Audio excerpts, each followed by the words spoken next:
young sisters noticed a feral cat sitting on the wall. They thought she might be hungry and offered her food. Unlike most feral cats, she was tame. A few weeks later, we found out she was pregnant.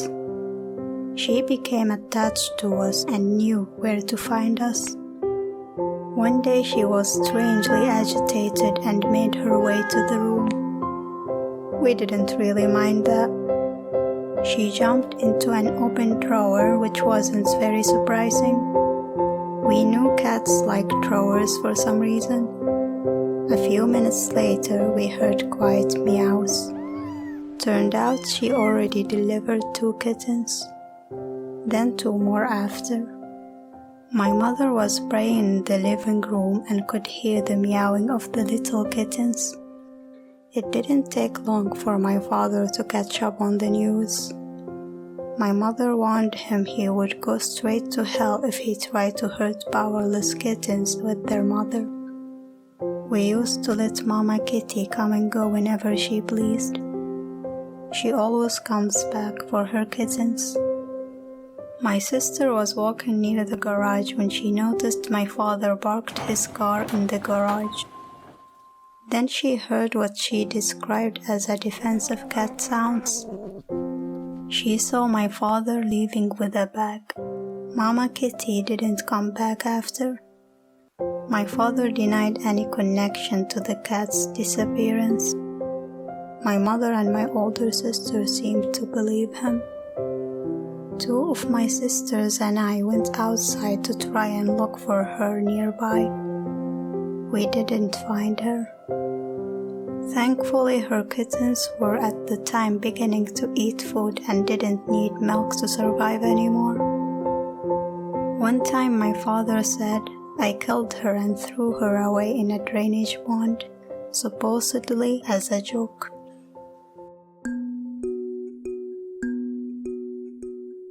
The kittens were 4 months old. Due to the constant pressure from my father, we thought about putting them up for adoption and not for sale. That was because their breed isn't very desirable to people because anyone can tell they are street cats, not the fluffy, fancy-looking domestic cats. We received a few requests but weren't followed up on. Also, it didn't seem right to separate them from each other. Therefore, we considered another option: to send them to my father's small forest.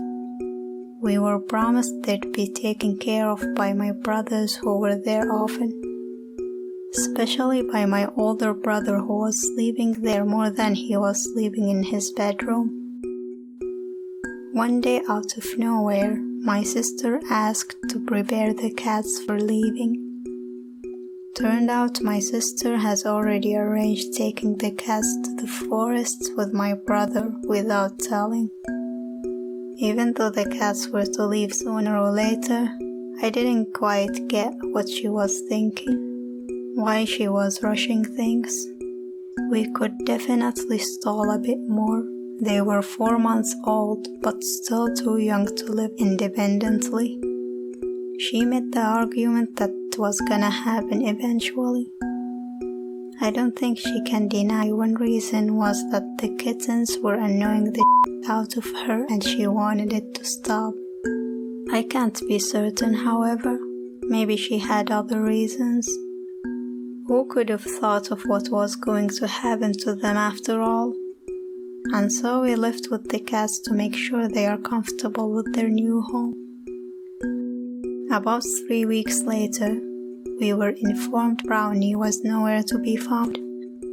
How can a kitten just disappear like that in a place surrounded by walls and fences?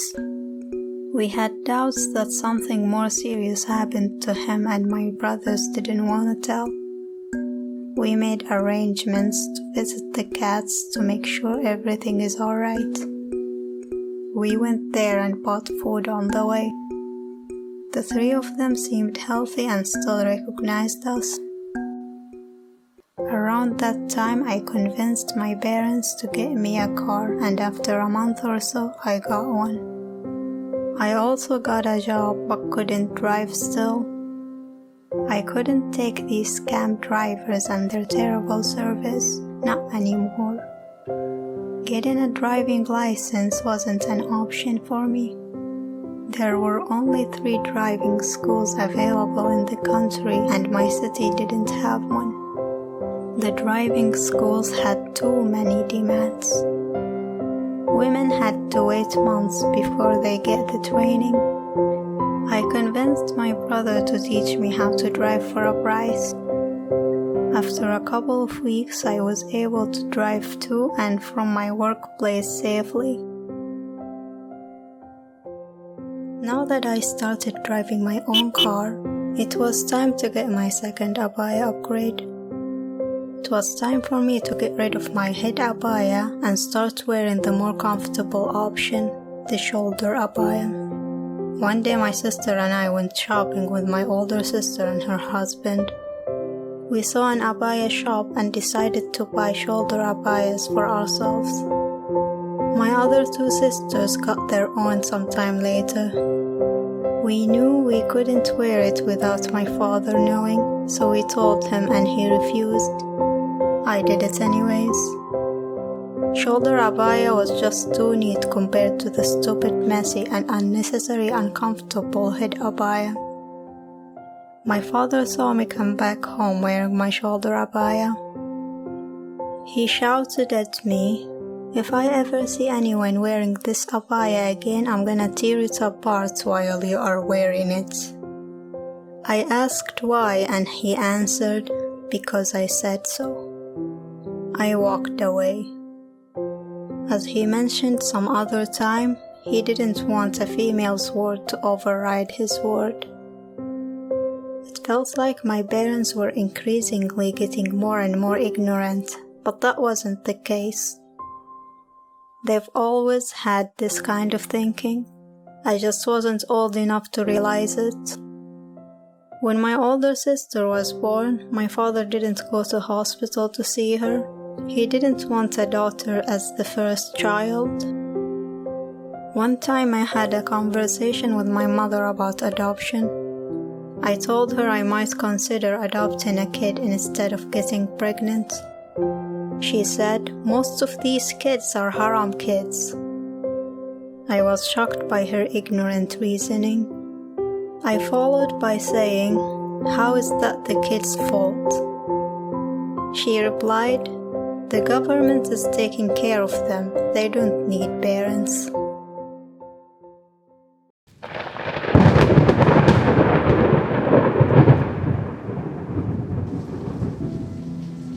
We were informed 2 of the kittens were found dead. My brother's face was so neutral when he said it, I thought it was some sort of joke. Sadly, it wasn't. They died of hunger, he said. Sally was found lying on the ground and Nunu was found inside a water tank dead. We feared for Daisy, the only survivor. We wanted her home but were unsurprisingly opposed. At that time I wasn't very confident in driving my car to new areas, let alone areas with a lot of narrow streets. We developed a plan to convince my brother to take us to the forest to see how Daisy is doing, then take her back home. When we arrived there, Daisy didn't seem like the Daisy we knew. She was running away from us in fear and hardly reacts to her name when called. Fortunately, it only took a few attempts and some food to bring her to feel comfortable around us. When we were about to leave, we let my brother know that we want to take Daisy home. We were shocked by how my brother completely opposed us. Generally, that brother is respectful and doesn't care much about drama and conflict. I can only guess to why he would react that way. Maybe he didn't want trouble for himself. Maybe he felt like we are trying to use him. Or maybe he wanted to boost his relation with my father. I asked him, "Do you want money?" He said no. We refused to leave without Daisy. He sat in his car for a while and then did the most unexpected. He called my father and told him about the situation. "Just stay there, I'm coming to deal with them," my father replied. My father arrived and picked a branch lying around.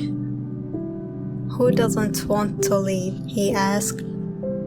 I realized the situation was critical and any wrong move could result in a disaster. I didn't want anyone to get hurt, including Daisy. I got in the car without saying a word. Then my sisters followed. We were defeated just like that. When we arrived home, my sister shut the car door in what my brother would consider in a rough way. He followed her inside the house and hit her in the arm. "So you're just like the others after all," I thought. I felt disgusted just by looking at whom I'm supposed to call my family. If only I had the option to rent an apartment somewhere just to stop seeing their faces, I wouldn't hesitate to do it. What is this emotional torture? I remember my mother saying something stupid like, "You still eat the food your father buys," to my sisters and I, implying we still need our father. We took that very personal. We decided to show her we don't need her food by getting our own kitchen. We bought a small travel oven with 2 stoves. We already had a small fridge and were occasionally going out to buy grocery. My mother feared we weren't eating enough.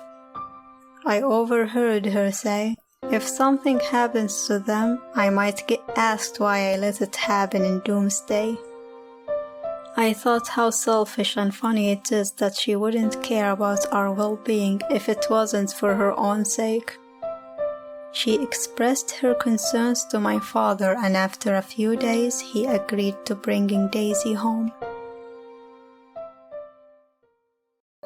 I had thoughts like, maybe if I found a Saudi guy to marry and get me out of here. But that would mean I had to throw my fate on some guy. There is always a chance that might go wrong in many ways. Maybe that guy is an imposter who exposes atheists. Maybe that guy is an atheist but still has the Saudi guy mentality. Another thought is marrying my Qatari friend whom I knew for years. But still many questions may be raised like, how do you know about the family? Why do you want to marry a guy younger than you? Why are you abandoning the men of your country? Besides, that option became almost impossible after the conflict between Saudi Arabia and Qatar. August 2019 was when Saudi women were finally allowed to travel without a permission from the male guardian. Previously, women had to get a travel permit by accessing the male guardian's Xrott account before traveling. It had so many risks and was quite hard to do secretly. The fact that I didn't have to worry about it anymore was such a relief. Daisy, being an outdoor cat and unsterilized, eventually got pregnant despite our effort to avoid it. She delivered 3 beautiful kittens. Everything seemed normal even after my father found out. I guess my parents finally realized we aren't objects they own and we actually have feelings.